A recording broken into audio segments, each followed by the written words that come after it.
Hello friends, আসসালামু আলাইকুম। আমি নেহা আর আপনারা দেখছেন ইউটিউব চ্যানেল ফুড প্যারাডাইস। আজকে আমি বানাবো একটু আলাদাভাবে ভাজা ডিমের কারি।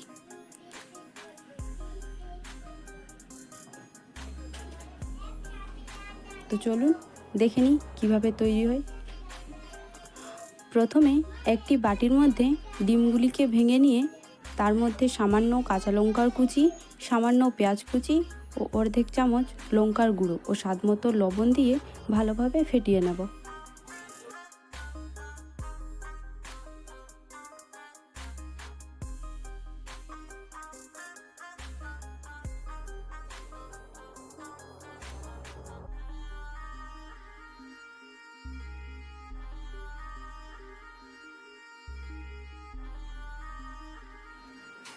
এবার একটি প্লেটের মধ্যে অল্প তেল লাগিয়ে ফেটিয়ে রাখা মিশ্রণটিকে ঢেলে দেব।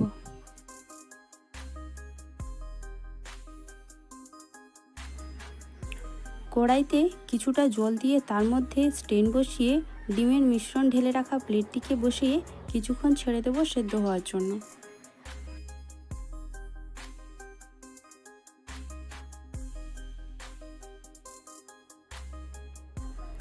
এবার সেদ্ধ হওয়া ডিমটিকে ছোট ছোট টুকরো করে কেটে নিয়ে একটি কড়াইতে সামান্য তেল গরম করে তার মধ্যে সামান্য হলুদ গুঁড়ো মিশিয়ে কেটে রাখা ডিমগুলিকে দুই দিক ভালোভাবে লাল করে ভেজে তুলে নেব।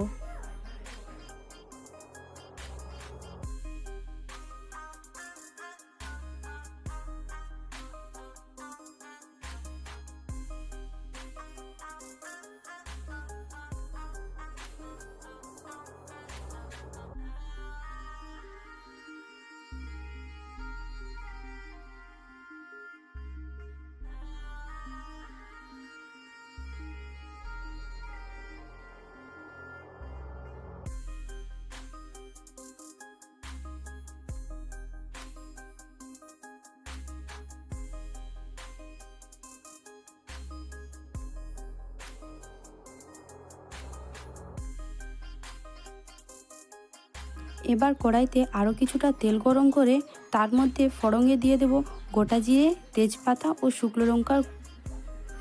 এরপর কুচনো পেঁয়াজগুলি দিয়ে 1 চামচ লবণ দিয়ে ভালোভাবে ভেজে নেব।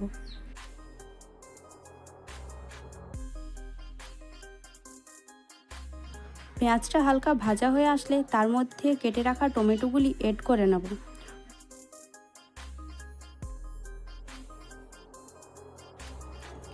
টমেটো একটু সেদ্ধ হয়ে আসলে তার মধ্যে আদা রসুন বাটা, হলুদের গুঁড়ো, লঙ্কার গুঁড়ো দিয়ে ভালোভাবে মিলিয়ে নেব। আর সামান্য জিরে ও সামান্য পানি দিয়ে মশলাটাকে ভালোভাবে কষিয়ে নেব।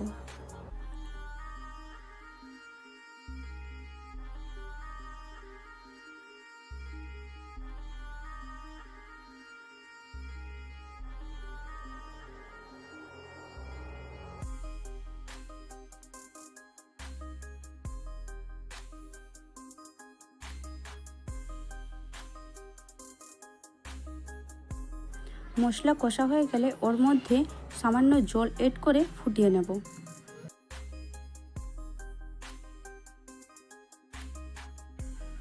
জল ফুটে আসলে সামান্য গরম মশলা দিয়ে মিশিয়ে নিয়ে ভেজে রাখা ডিমগুলিকে দিয়ে কিছুক্ষণ ফুটিয়ে নেব।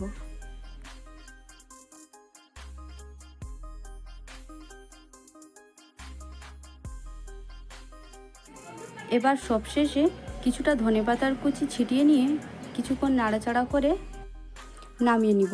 তাহলেই তৈরি হয়ে গেল একদম দারুণ স্বাদের ভাজা ডিমের কারি।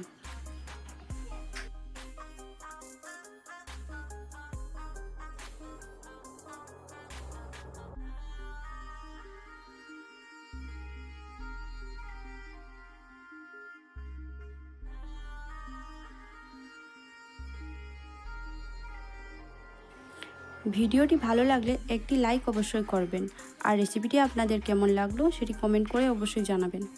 এরকম নতুন নতুন রেসিপির জন্য চ্যানেলটিকে সাবস্ক্রাইব করে অবশ্যই পাশে থাকবেন। ধন্যবাদ।